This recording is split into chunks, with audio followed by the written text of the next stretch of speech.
વાત કહું? હા બોલે. આ દિવસે ને દિવસે પપ્પાનો ત્રાસ બહુ વધતો જાય છે ને? હા બેટા, કેમ તને પણ પપ્પા ત્રાસ આપે છે કે શું? અરે હા મમ્મી, પપ્પા મને બહુ ત્રાસ આપે છે યાર. હા તો મમ્મી, પપ્પાને તો કઈ ખબર જ નથી પડતી. જો મમ્મી, અઠવાડિયામાં ખાલી એક જ દિવસ ઓફિસ જતા હોય તો એમનું શું જાય છે, પણ ના, રોજ ઓફિસે ભેગા થવું ને થવું જ. એમના એકલા માટે આટલી બધી મહેનત કરવાની શી જરૂર? બુદ્ધિ જ નથી ને, કઈ ખબર તો પડતી નથી. મમ્મી, આપણે બધા રોજ ગરમ જમવાનું જમીએ ને, એટલા માટે પપ્પા ઠંડુ ટિફિન જમે. તોય અક્કલ જ નથી ને, કા મમ્મી? મમ્મી, આપણા બધાની જરૂરિયાત પૂરી કરવા એ પોતાની જરૂરિયાત ભૂલી જાય.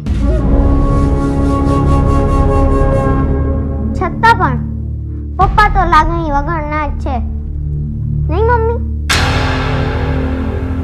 મમ્મી, તું બીમાર પડે ત્યારે આરામ કરે તું, પણ પપ્પાને ક્યારેય બીમાર નહીં પડવાનું. પપ્પા તો લીમડાના પાંદડા જેવા હોય છે, ભલે ને તે કડવા હોય, પણ છાયો તો હંમેશા ઠંડો જ આપે છે.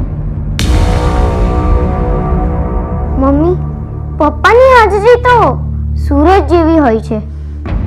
સૂરજ ગરમ જરૂર થાય છે, પણ જ્યારે સૂરજ ના હોય ને, ત્યારે અંધારું છવાઈ જાય છે.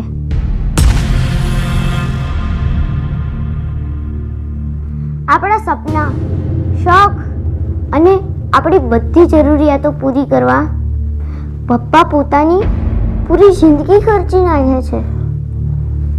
શું પપ્પા આપણા માટે ખાલી પૈસા બનાવવાનું મશીન જ છે? આપણે તેમની કદર નહીં કરીએ મમ્મી? શું પપ્પાનો ફોટો દિવાલ પર લાગી જાય પછી જ આપણે એમની કદર કરીશું?